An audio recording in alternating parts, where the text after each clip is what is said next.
Hello, my friends, and welcome back. I want to ask you a question. Are you willing to pay more for your life and lower your standard of living for uh, supplying weapons and aid to Ukraine? If yes, very good. Then you can pay about 37 more percent on food, according to the World Bank, and pay more for gas, for electricity, for everything else basically, but air and stupidity. Stupidity is for free. You find it everywhere, and it increases exponentially. It's something that it's omnipresent everywhere.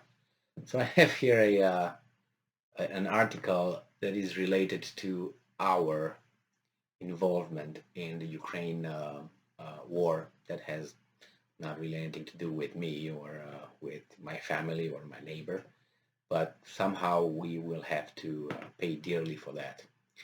Not only us, the adults, our children too. And you see why.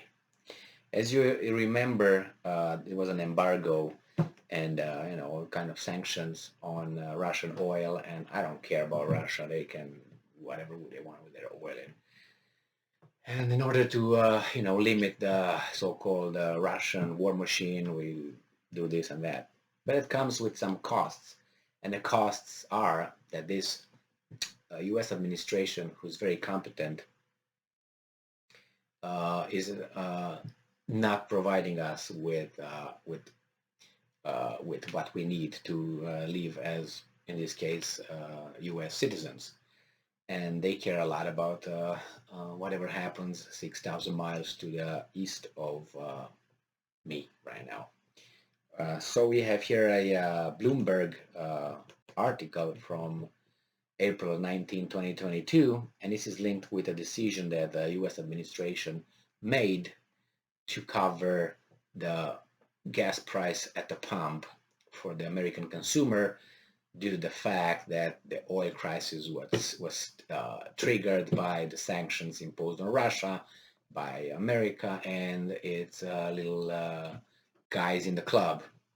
I told you about the club. So it says here that oil from U.S. strategic reserves heads for Europe amid global supply crunch. So there's not enough oil. These guys did not think ahead what to do and how to cover it. And now they're sucking dry the U.S. Oil reserves that was put over their strategic oil reserves. You know what strategic? This is not a crisis as they try to portray it is the end of the whatever. It's a war in Ukraine. That's what it is. And now they pump the oil from our U.S.'s strategic reserves for us, which is a good thing, but why do we need to get to that point?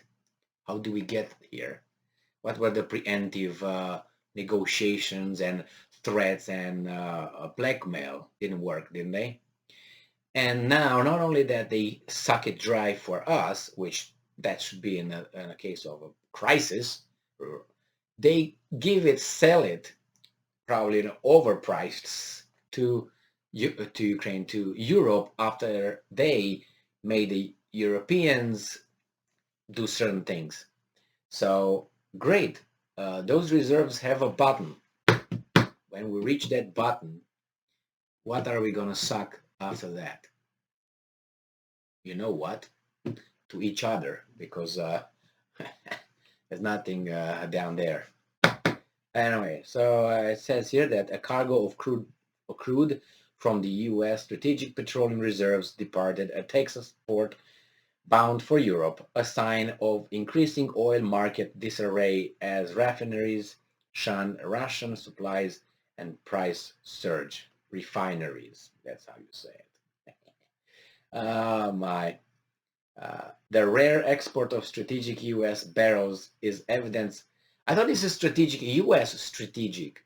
Since when Europe is part of our strategic interest? Is it because we can call the Martians being strategic interest if we go by the same rules here. The rare export of strategic U.S. barrel is evidence of the ever-widening search for crude to replace Russian cargoes 7 weeks after President Vladimir Putin's invasion of Ukraine triggered international revulsion and sanctions. It was not triggered, it was ordered. With a global oil benchmark trading above $110 a barrel, traders and refineries are also trying to cope with a cutoff of Libya's biggest source of crude and little expansion in U.S. output. Well, Libya. What happened over there? I can't remember. I think it was President Obama and what's her name? Secretary of State Hillary Clinton. We did. We conquered. What was she doing? What was she saying over there? Mentioning what? Julius Caesar? Veni Vidi Vici, really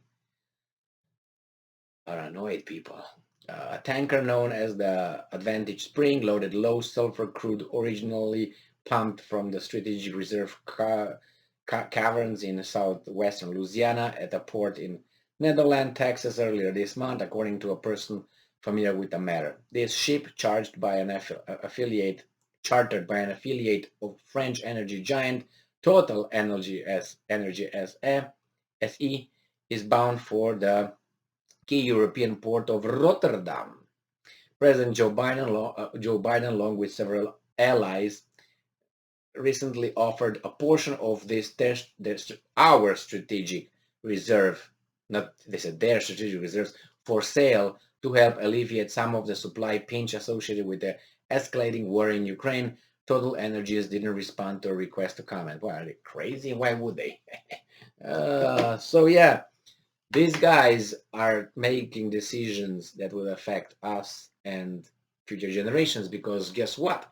Those reserves will have to be replenished, right? And replenished by what? By a surplus. Are we going to have a surplus? When?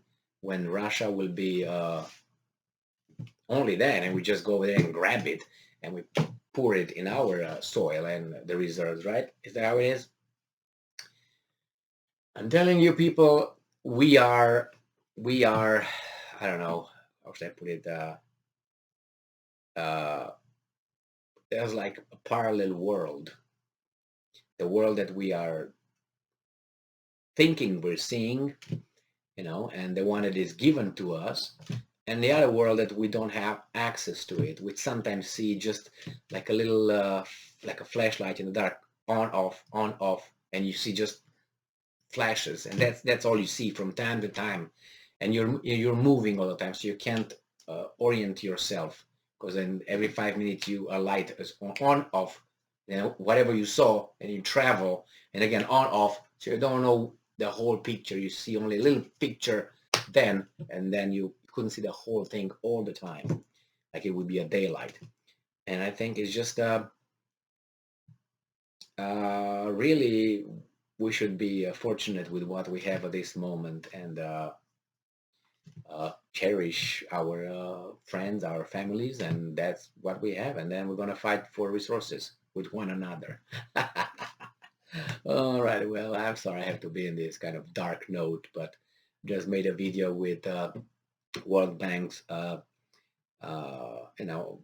warning, dark warning, saying that the gonna be food shortages and the prices will have about 37% hike, improvement hike, yes. And this one again with these guys, I'm waiting for some good news, and I can provide you with good news, and I can provide my soul with good news, because unfortunately these things determine our lives. They have a big impact on our short lives that we have at our hands. And if we have children, then we are responsible for their lives. And what are we going to tell them? If we can somehow rationalize logically, how are you going to explain to a child this and that? You will not probably even have time to explain, because the educational system and the TV and all that, mass entertainment, and they will take care to create the same mirage that we were provided, and we're just trying now to, as I said, from time to time, flash on, flash off, and well, what can we see? Well, what can we do? We can be stay strong. We can stay smart. We have to look for the truth and be just. Keep working, guys. Thank you for being with me again today. Good night.